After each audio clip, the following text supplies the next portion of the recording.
people suggesting changes sometimes or criticizing the choices that he made. It certainly doesn't justify it, but it makes a little more sense. However, being possessive also means wanting to retain creative control to a large extent. You want to see your game developed how you would like it. I understand that, but if you spend so much time working on your own image, of course you're not going to have anywhere near enough time to actually focus on the game. And this meant that even if changes were being made, the fact that yandere dev was in control meant there was a lack of pace. However, was that about to change? You know, at the right opinion, we are forgiving. I think it's important to let people have the opportunity to grow, as long as you haven't done anything too grim. It's not too late for a redemption arc, and following the yandere dev story, at one point you would have thought we might get it. Now, email bollocks aside, the root of the problem that anyone could draw from what we've looked at so far was organization. It's clear that given the output, if it wasn't laziness, which, you know, I'll entertain for the benefit of the doubt's sake, he clearly wasn't handling it well. And at the start of 2017, this seemed to be an issue that he was finally coming to terms with. Let's talk about the speed of Yandere Simulator's development, the obstacles that are slowing down development, and potential solutions that could speed things up. I mean, obviously, it's a complex discussion on principle. We know that yandere dev hires volunteers, so he's not necessarily doing this alone, and those volunteers are quite involved within the creation of the game. 90% of the things that you see and hear in Yandere Simulator would never have been possible without the help of those talented people. However, all of these amazing assets come at a cost. I am the game's director, producer, and manager. I am also the lead artist, and the lead animator, modeler, composer, etc.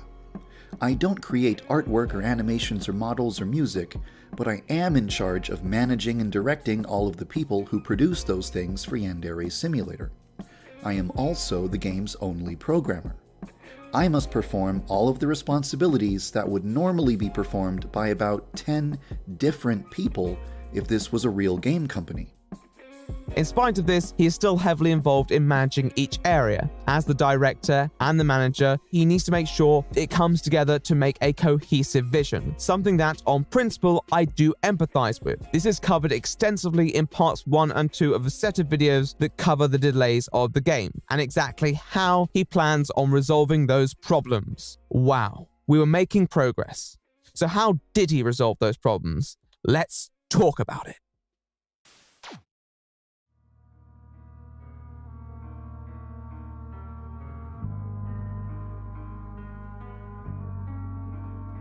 In a pair of videos at the start of 2017 titled "What's Taking So Long?", he responds to the rhetorical question that many of his audience have asked. However, he doesn't throw any tantrums, he doesn't lose his cool, nor does he try and pin it on emails. He explains the problems of his job and how they and other factors influence how he manages his workload. So in a final, deeper analysis of his problems, he looks at a few solutions. In the past, I placed a strong emphasis on low-hanging fruit. In other words, features that could be implemented within 2 weeks, with minimal assistance from volunteers. So, for a long time, I was able to add significant new features to the game every 2 weeks.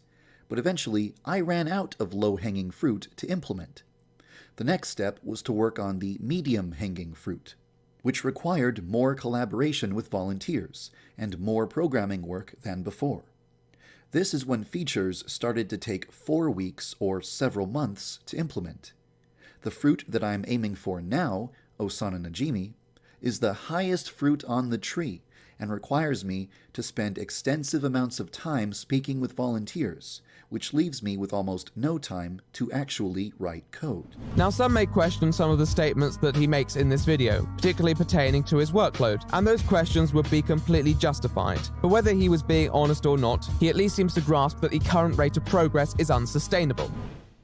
Even though I devote almost every single hour of my life to Yandere Simulator, I've made 0 code-related progress on Osana over the past 2 weeks, because of all the other things that take up my time and require my attention.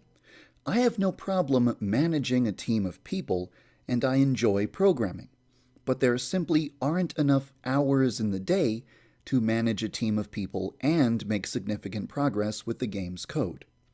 I think that the most elegant solution would be to hire someone to take my place as the game's lead programmer, so that I can focus exclusively on being a director/producer/manager, while someone else writes all the code. I have specialties, but I don't specialize in most of the stuff that Yandere Simulator needs the most. I put forth my best effort, but if a more experienced programmer had been in charge of writing Yandere Simulator's code, they probably would have done a bunch of things way differently. The general tone of this video outlines that he's going to begin making inquiries regarding the outsourcing of various tasks, so he doesn't have to manage everything himself. He's seriously contemplating handing over control in executive areas. That, for many developers, may be a brave move, but it was a necessary move to him, because by keeping the production public and the game accessible, he had a pace that he had to maintain, and if he felt like he couldn't stop, it would not only sacrifice the speed of development, but the quality as well. However, how he would hand over control is another question. Let's discuss the possible methods that he presented. The first one was a crowdfunding campaign. Yandere Dev was planning to do a crowdfunding campaign at some point in the future regardless. This plan merely involved moving the campaign forward and hiring a team to work on the project earlier. Now there are positives to this, such as the fact that it allows him to retain control over the greater product. Even if he's assigning roles to other people, this would allow work to be completed faster and maintain hype for the upcoming game while staying in line with his model. Nonetheless, it's also possible that at this point, people would feel insulted that he is once again asking for money on top of his Patreon, and the amount they've been waiting already would not justify this. The crowdfunding campaign was something he really should have been doing back in 2014. It's also possible that he may not have been able to raise the money at all, and that may be quite embarrassing for him as a developer.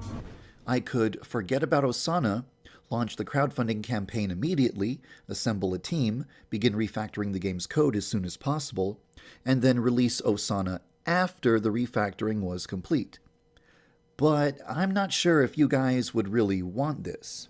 The second solution was that he contracts with another company to finish the game. The benefits of this were that he wouldn't have to ask for money from the audience, and thus avoids them receiving the impression that he's exploiting them, and he has the stability of a larger business supporting him if he ever feels like he can't hold up the project himself. It's more of a mutual support system. Nonetheless, this came with its own problems, particularly if this was done over contract. Giving up certain creative controls may lead to the sacrifice of one's vision, something that Yandere Dev was notoriously possessive over. It also led to being bound into a contract that, under strain, may cause the whole project to collapse. Throughout this video, Yandere Dev clearly paints himself as very skeptical towards businesses.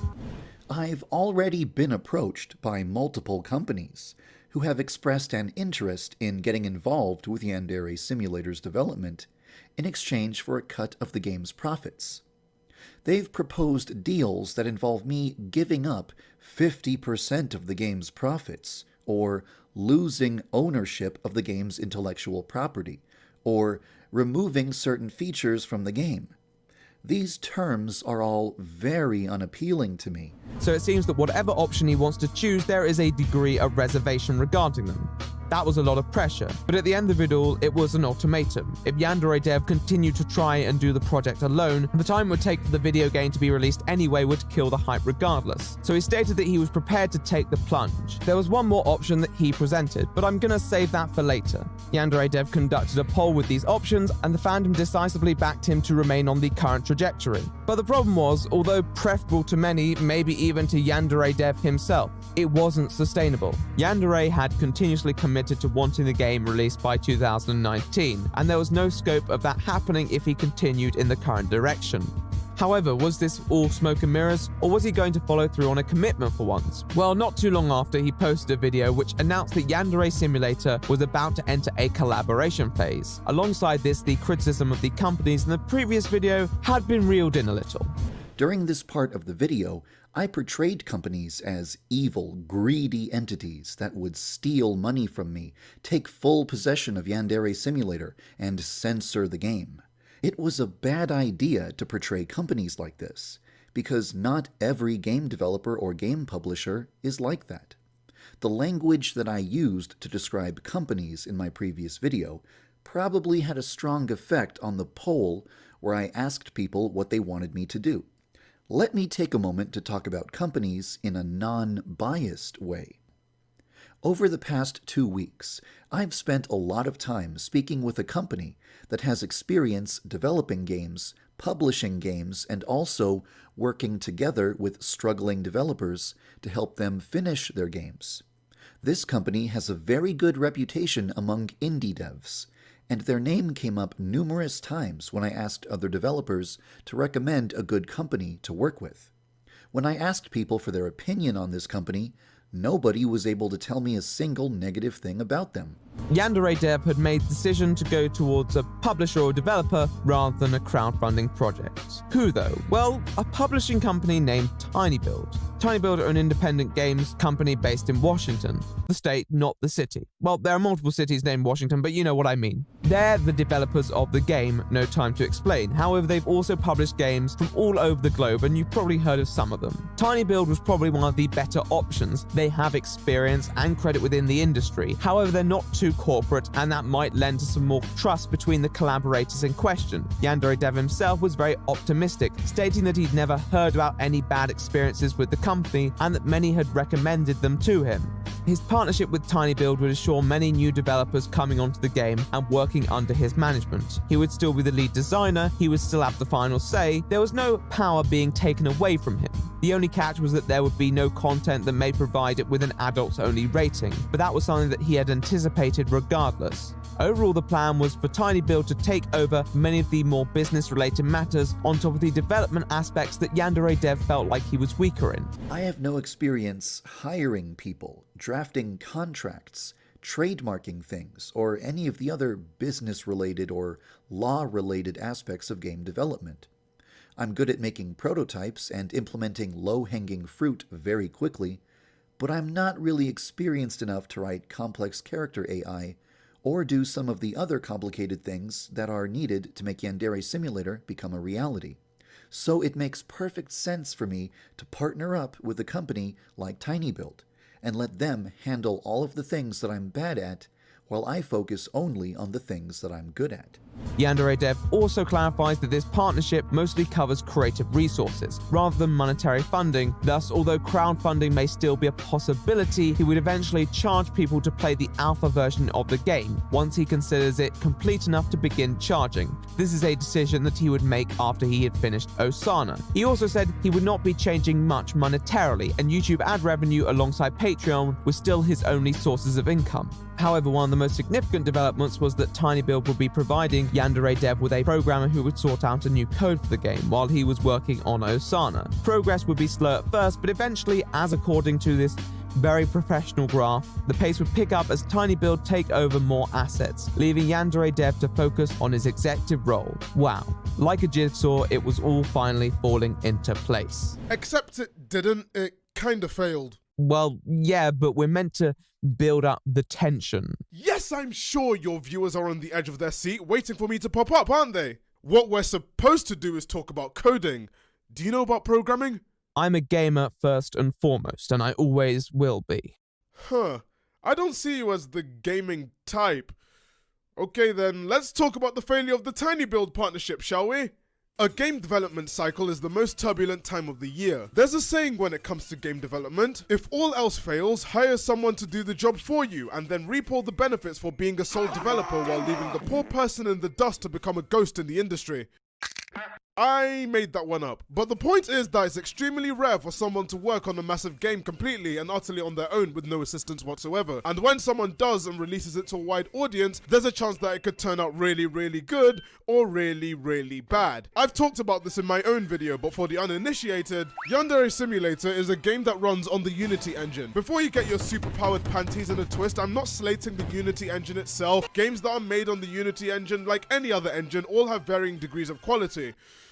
You only noticed the bad asset flips because the developers didn't have enough money to remove the watermark at the beginning of the game and have to hang their heads in shame as the dreaded grey screen shows up saying that yes, this game is indeed made on the Unity engine. Going back to Yandere Simulator, and the most common complaint about the game was that it runs like an athlete in co-op, but he's got a third leg protruding from his stomach, and he runs by constantly front flipping down the track, and the buttons also included the mouse keys on the side. The game was horrible to run, even on a beast rig. Loading up into the lobby and you're greeted with less frames than viewers on a standard mixer stream, and all you could really do to keep your PC from bricking itself was look at the floor. Of course, this spells problems for the casual player with a less than stellar PC and significant lack of YouTube money, as opening the game would open your entire town to nuclear destruction. There are quite a few reasons why this is an issue, especially in Yandere Simulator, but the biggest one goes down to the way the game's being programmed by the dev. If you looked at the game without any knowledge as to its background or how it was even created, you'd probably think that it could easily run on a calculator, but if you played it, you'd probably be lucky to get a frame in. But why is this?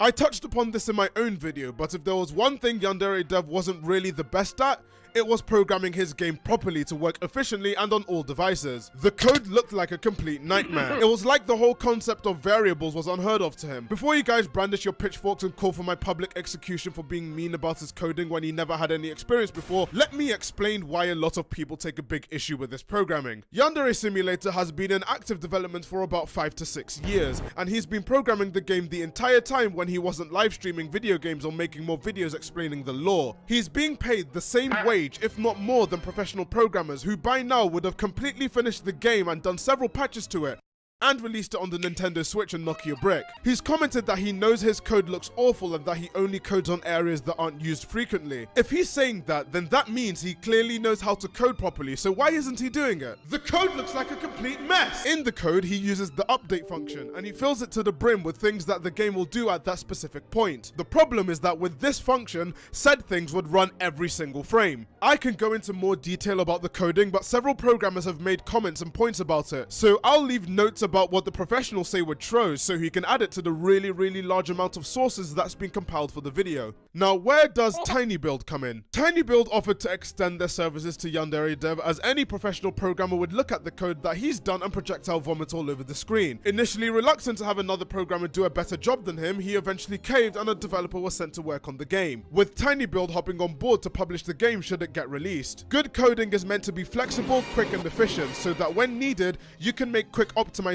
edits and make sure the game doesn't murder your Intel Atom processor from 1923. This is what the TinyBuild developer ended up getting up to, optimizing hundreds of lines of code to make sure that the game runs slightly better than it did before that point, which meant removing the depressing amounts of else-if arguments in the code. The partnership lasted a while, with the programmer allegedly redoing most of the code of the game, until he was suddenly dropped with a statement made on Yandere Dev's Patreon, pretty much saying that the code couldn't be read because it was too simplified and there was a lack of else-if statements to boot, as it would hinder the progress of him making his game. At this, TinyBuild packed their bags and left the project, probably not seeing a completion date for the game this decade or even century. With their departure and the programmers yeeting off the project, Yandere Dev was now free to execute an extra 2048 lines of code in a single update function to run every single frame, and finish his plan to cause global warming all over again and raise the overall heat of the earth with the amount of fried PCs the game would end up causing over the next few years. But this wasn't the only thing that Yandere Dev had been accused of neglecting. Nay, he had more trouble under his belt that even more information has been shown as recent as a week before writing this segment, and that heinous crime is stealing assets. Allegedly, it's been stated that he's been stealing assets for his game, and while I wouldn't put it past him to do such a thing, I'm going to give him the benefit of the doubt in this situation. Throughout the entirety of the development cycle of the game thus far, Yandere Dev has promised that the models and assets that are currently in the game will be replaced down the line with more polished models from the ground up. The very model for the main character of the game is taken straight out of the Unity asset store, and quite a lot of the assets around the school were taken from various places from the internet. Now, standard development practices list that without a license or specific written permission from the owner of the assets as well as credit, you cannot monetize your game whatsoever. You just got caught using that one font that you downloaded from DeFont years ago on a used park bench asset that you forgot even existed? Well, too bad, someone found it and now you're thousands of dollars in debt and your game's been banned from every single marketplace ever conceivable. Now, Yandere Dev didn't want any of this to happen to his game. He was planning on making big bucks and selling it on the biggest marketplaces known to man, and the Epic Game Store. So he promised that the models of of the game would change down the line. Now, you guys must have heard from either me or Tro earlier on that yandev makes use of volunteers to keep the game going on. He isn't a one-man band, the man needs help. And what better way to get help than with people who are sacrificing their free time in order to provide you with some assets to improve your game? Which is exactly what one artist did for him. On Twitter, an artist named Maika recently made a thread unearthing the turbulent tales of her encounters with the dev. She had improved the character designs of the game to make them 50 times more original than the original concept, providing concept art for Yandere-chan amongst other things. She states that she was asked to modify the in-game model, design posters, illustrate his YouTube skits, redraw another artist's work because he didn't like the quality, design skins, and contribute some props. Now, you're probably thinking to yourself, that's a whole lot of work, surely she didn't do all of it. Well, she ended up doing the entire thing and submitted it. Now, before you get your pitchforks out again and blast the artist for working for free, you guys need to understand that at the time she was still a teenager and worked on multiple jobs in addition to trying to build her online presence and portfolio. And besides, it was the perfect opportunity to work with the yandere dev, just as long as she got credit. The video was released, and to the shock and horror of a grand total of no one, there was no credit in the video. She had to email yandere dev to get credit for the work she did, and when she asked, he told her no, citing nepotism as a reason. In this thread, Maika also shows the emails that yandere dev sent her, and I'll just present these without comment. Discounting the melodramatic nature of some of these emails, why does there need to be a back and forth about this? Just credit the artist? Other games don't seem to have this issue, so I don't understand what the problem is here. Especially if the artist didn't ask for payment or anything, just credit. The work that was handed to her was very intense, and that's enough work for a full-time freelancer gig. So the fact that she didn't ask for money in the first place makes it even more essential that you give her full credit for the work she did immediately on publication. All in all, the rampant mismanagement of the game seems to never end, and hopefully there's going to be some improvements to the way the game is run. Yeah, I'm not too sure about that one. But at least this was a fun revisit to the antics of yandere dev. Back to you in the studio. If I hire an experienced veteran programmer with experience in the Unity game engine to take my place on Yandere's simulator, he's not going to want to work with my code and pick up from where I left off. He's going to want to rebuild many of the game's most important systems so that the game has a proper foundation. That's going to be a massive yikes from me. Yandere dev was never particularly well trained in the area of development. Although he described himself as strong at implementing the quote low-hanging fruit, this was probably simply because it was something he was capable of doing using a less than ideal method.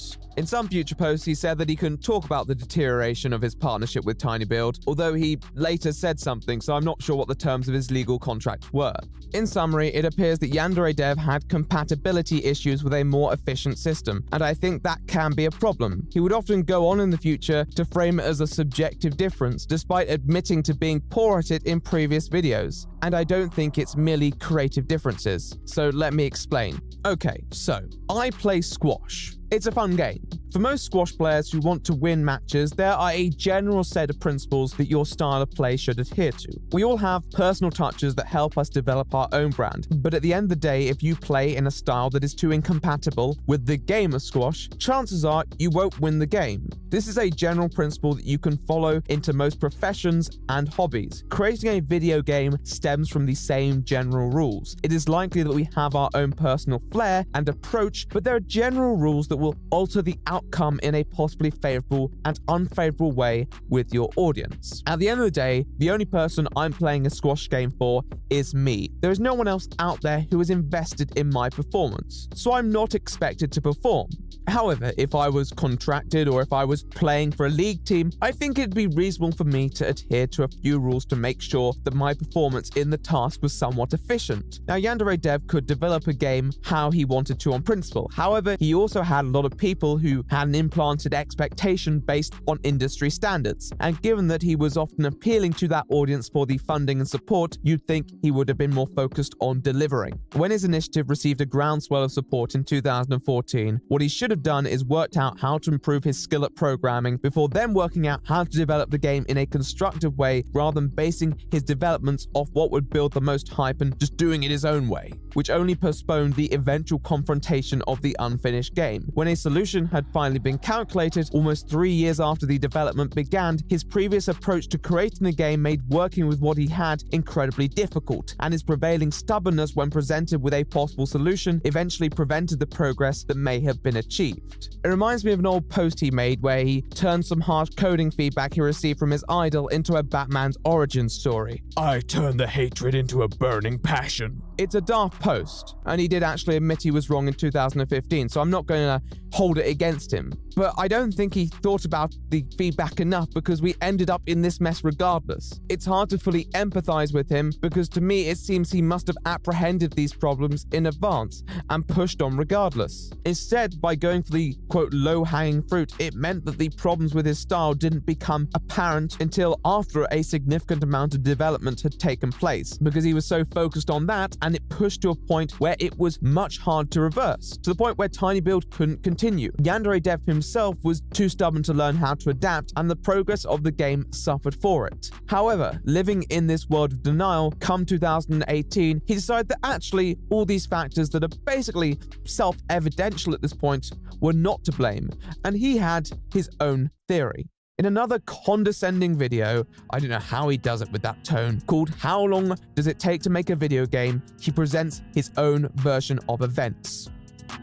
How long does it take to make a video game?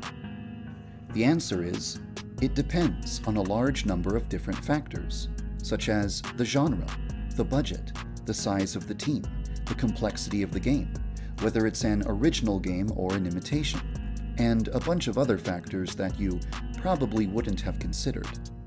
It's not an exact science. You can't really create a formula that tells you exactly how long a game should be in development for, because each game has a different set of circumstances. Let's break down the main points of the video then. The first one is that the length that a video game takes to be developed typically corresponds to the quality. He once again used a very compelling graph to demonstrate this. And although obviously it's quite easy to pick out the low sample number he uses, and the fact that obviously it would not be difficult to cherry pick this at all, as a point it's much easier to focus on the implication that somehow this, as a universal rule, can be applied to his game, even though he specifically opened with the statement that there were no specific formulas for the completion of a game. So we've established that the more complex a game is, the longer it's going to take to develop it. Small teams usually stick to simple games. When a small team tries to make a large, ambitious game, the development can really stretch out for a long time. Do you see where I'm going with this? After asserting that games that are longer in the making are typically higher in their complexity, particularly when they are comprised of small development teams, he goes on to say that the complexity of his game, Yandere Simulator, is comparable to a Hitman game combined with a Persona game. He then goes on to expand on all the complexities of this game, and I'm not particularly sold. First, as the complexity of a project increases, it will become proportionally difficult to work on it. Every time you add a new feature, it will affect other features, create new bugs, increase the amount of time you need to spend waiting for the code to compile, increase the loading times of the game, etc. Something that was simple and easy to work on at the beginning can eventually become a nightmare that you are constantly wrestling with, where making even the smallest amount of progress becomes very time-consuming and difficult. It's hard to deny that Yandere Simulator is an ambitious game in many ways. However, I certainly wouldn't say it's almost as complex as two renowned games combined, particularly when a lot of the actual results are not there. In 2017, Yandere said that the simplicity or complexity of the game would be based on the amount of support it received, implying that he was willing to compromise on certain elements. The scope of Yandere Simulator will be determined by the size of its budget. The more money we raise, the more time, work, and features we can put into the game.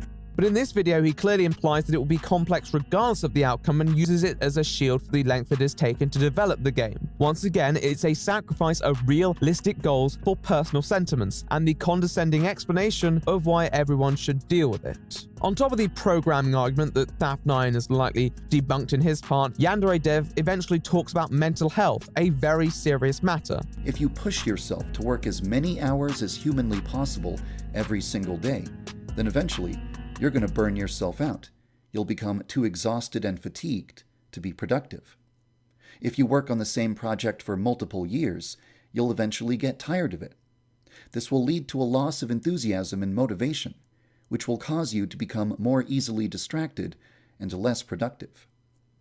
If a group of weird people on the internet decide that they feel completely justified in treating you like garbage, and you're subjected to abusive treatment on a daily basis for multiple years, you'll become depressed, which will affect your productivity, which will cause people to call you lazy or a scam artist, which will cause you to receive even more abuse, which will cause you to become even more depressed and less productive, which becomes a never-ending cycle of abuse and depression. Your fan base won't know about this for a long time because you'll do your best to never speak of it. Eventually, your comment sections will be dominated by people who want to hurl insults at you and spew ridiculous misinformation that isn't anywhere close to being true. Maybe a handful of people will behave with dignity and respect, but an overwhelming number of people will be cruel and abusive. I have to break this down because mental health in many ways is a subject close to my heart, but at the same time, there are a lot of layers to this. Firstly, let's talk about motivation. We have good days and bad days. I empathize there, but you also have to understand that if people feel that you are not keeping up with these things, particularly if they're supporting you monetarily, they're going to become impatient. And the problem with yandev is that he never explained himself in a way that was empathetic to people's concerns. That was his failing all the way back in 2016, and he hadn't amended people's concerns by this point either. How about the unjustified harassment that he had been receiving and how that demotivates him? Now, I would agree to an extent that honestly, there are people out there who are too obsessed with yandev, and he is quite the target. Nonetheless, as said, to imply it's those experiences that make you demotivated while not being able to take a step back from the internet and seeing the bigger picture is a weakness that has to be partly accountable to you. Asking where these obsessive individuals came from as if you think they just randomly threw a dart and landed on you is dishonest. I feel that a lot of these sentiments built from 2016, 2015, where they were jumped on by bad actors after a point is another discussion. He acknowledges that this is a small minority who are going after him, and he says that a lot of the people he has interactions with are positive, but never really defines those people from the harsher critics. I'd say it's probable that there were some people looking to stir stuff up, but it's only because sharks smell blood, and when some of yandev's behavior and responses started coming to light, they saw a guy who they could bait into lashing out and decimating his own image even further, and yandev just could never understand that. That's the other issue I take with this. His framing. He acts like he's avoided the drama and negative comments and acts like it's all flared up out of nowhere. He says he hasn't talked about it, but that's just a lie. There have been times when he's been too far involved, and the only reason more fans probably didn't know is because he does suppress a fair bit of it.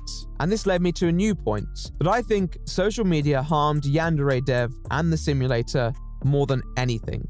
Let's talk about it. YouTube is not the most fun environment a lot of the time. The feedback from people can be pretty negative, pretty depressing, and I completely empathize with how that might affect productivity. But as a game developer, if you're prone to responding badly to negative criticism, maybe a YouTube channel and multiple social media accounts wasn't the best idea. That doesn't justify any harassment, and I want to make that 100% clear. But from a personal perspective, it's clear that yandev cannot help himself but try and respond, whether that criticism was valid or not. And when he can't respond to it, he'll just try and censor it. The video that we just covered, in spite of its rather significant view count, only has approximately 740 comments, with a distinct lack of critical comments, even polite ones. And you're gonna have a hard job convincing me that no one posted anything remotely nuanced. At one point, it had 72 comments off over 800,000 views. Another place where censorship has been documented was the Reddit for Yandere Simulator, where many had also been critical of it. At the end of 2018, it was alleged that he had bought it, although the exact words in the Discord posts were, "in exchange for compensation." In the past, yandev had attempted to quash the claims against him by making a post on the subreddit, admitting he had attempted to buy it, but clearly this was not enough, with many people rebutting him at that point, alongside one now censored comment comprehensively responding and sharing some evidence of their own which shows yandev in a less than positive light, while proudly stating that they were pleased that the subreddit wasn't bought. However, this did not last. In the end, he purchased it. What was the price? $3,000 for a subreddit. Let that sink in. He had attempted to make his own subreddit too, but it seems that this was not enough due to the volume of people on the other one. Yandev had made it no secret that he was not particularly fond of the Reddit community. In fact, he often doesn't seem particularly fond of many communities, but his post announcing his acquisition was quite daft, telling a story of a person who manipulated administrations of the subreddit into believing that Yandev was an evil person, and then the harassment just spread like a disease, and it all became too much for him as a person. He writes, "What other game developers had to deal with this? It's become anxiety-inducing to even look at the subreddits." Can you name any other game developer who has had to deal with this nonsense? All these other subreddits are just so lovely, and they don't have any issues. Why does Yandev just receive this unprovoked backlash? Looking at the archives, it's clear there was a lot of drama on his subreddit. And if you want to keep your subreddit away from drama, I'd understand. In August, I found posts about how they were going to decrease discussion of Yandev and create a new dedicated Reddit for him. Sounds peachy. However, it seems that a large majority of what Yandev is alleging happened earlier on in the year, and the most popular critical posts, although quite scathing, weren't really harassing. Although it's hard to tell exactly, as a large majority of them have been deleted.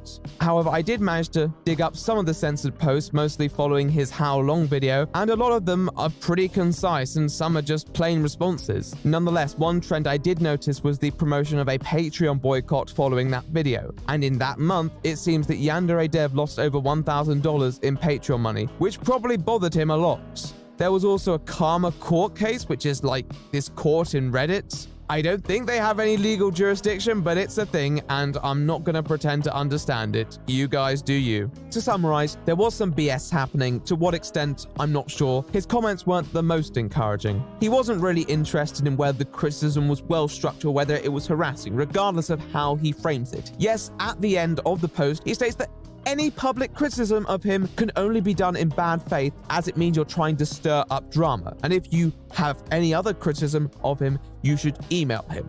Now, if you want your subreddit to not be about criticism against you, you're the boss. It's a subreddit, not a democracy, and that's what I always say about these things. But with the context of the criticism that he'd been receiving, to many people this justification once again did not seem concerned about harassment, but more about a desire to control the narrative, rather than focusing on the damn game. I have a hunch that Yandev felt that a lot of the criticism were mostly people pretending to care, and that it was a slippery slope to some of the harassment that he claimed to have been receiving. But for many, that theory just wouldn't cut it. The reason why public criticism exists, even on a personal level, is because Yandev is a person asking for money and support on the basis of trust in his character that he will deliver a game. And if people feel that game isn't going to be delivered and that people's money would be better invested elsewhere, then they 100% have a right to say that publicly, because that is in the interest of every single person who has invested time or money into your project. Now, once again, although presenting himself as a very busy person, Yandev managed to find time to moderate this subreddit. Many of the critical posts disappeared, and in spite of Yandev's claims, he was very involved in the control of what appeared on his Reddit, because managing a subreddit is definitely what a person under time constraints to create a video game should be doing. Yandev was very blessed to receive the feedback on his game back in 2014, and I can understand that when faced with this support, he decided to try and use social media to maintain momentum. However, he should have restricted his interactions maximum to YouTube uploads for what he was trying to do. Maybe if he was a bit better at responding to criticism consistently, then he would have been able to engage on other mediums. But there's a reason a large majority of game developers, even indie game developers, do not rely on public sentiment as buoyancy for a game alone. However, I have a feeling that Yandev was aware, because as we saw with Tiny Build, he would have trouble without that public support. The fact is that in spite of Yandev's narrative of personal persecution, a majority of YouTube's audiences are a lot less pedantic than industry experts, funnily enough. And that fact was why a lot of the criticism didn't appear until much later, when people started looking at it with a more critical eye. If he'd have taken his concept to a larger developer or industry player early on, then he probably would have received some sharp technical criticism that could have averted these issues later on, if he had listened to them, of course. And in all fairness, in spite of the volume of criticism that he has been subjected to, his videos are still relatively popular. People are still engaging with his content, and the one thing that he hasn't censored, the like to dislike bar, is regularly heavily in his favor. It seemed like his tactics had worked in a way, although I feel this would have been less of a big deal if he just hadn't engaged it at all. He was certainly able to prevent the narrative spreading to the core of his support base. I make that statement with a level of reservation because his Patreon, which is probably a barometer of those closest to the game, shows a bit of lost faith, with its current amount being less than 50% than its peak. It seems that there are a lot more viewers who perhaps find more entertainment value in just watching the videos rather than directly monetarily supporting development of the game. Although Patreon isn't his only method of income, and he does stream and collect YouTube ad rev, which would be a very impressive amount if all his videos are monetized, although they probably aren't. So we can attack this lady. Oh my god! Jesus Christ! In many ways, yandev managed to shelter a lot of people from the criticism that he had received, and if not, he managed to hold them to one side of the narrative. However, the roots of the problem seem clear to me. In light of the shortcomings of the development of Yandere Simulator, people began to become restless, and that restlessness has manifested into certain behaviors, some of which are rational and some of which are irrational. But yanderedev's response was often less than rational. Let's begin to wrap this up. This video has gone into a lot of detail about the failings of yandev. Now I've laid it out, I hope it's clear to see why certain decisions led him to this ultimatum. It's a classic snowball situation, one where neither the creator nor his critics, and sometimes more obsessive followers, were prepared to yield, so it escalated. And when these situations transpire, one of the inevitabilities is that commentators are going to pick up on it. Now, going back to the start of 2018, this was definitely part of the attention that really bothered yandev. The video that was the harshest was the rise and fall of yandev, a 2-hour saga that spent a decent amount of time going through a lot of his worst old posts in crippling detail. It probably did upset yandev given how he'd hope it was behind him, and he probably felt he had responded. And he had to a degree. He wrote a lot of posts on his Tumblr attempting to, quote, clear up misunderstandings. I think some of his posts do clear up certain issues, but there are also two problems with these responses. Firstly, the structure. It would often involve him quoting without any context. This could allow him to create strawman arguments at will, and obviously reading it, many would argue that he did. The responses were quite general and thus never gave a sense of closure to a lot of specific situations that occurred. Secondly, the responses weren't easy to find. They were on his Tumblr, but they were spread out and hard to follow. If you wanted something specific, good luck. By doing this, it gave me the impression that he was typically just appealing to the fans that he already had, who would hear what other people are saying through yandev as well, rather than going directly to those sources. And on top of other comments such as the ones made on his Reddit post, I think he often viewed public critics as beyond conversion. Fair enough, but pushing away your critics requires your audience to have some faith in you. And as said, although he has an audience, financial support has taken a hit through organized boycotts and other creators spreading publicity. His responses often hit the weak point of being too vague to provide himself reasonable defense, but existent enough to draw more attention to them. Other commentators jumping on this didn't help his plight, often looking with a critical eye towards his rash nature. I've also tried not to harp on the content of these old posts too much, but it does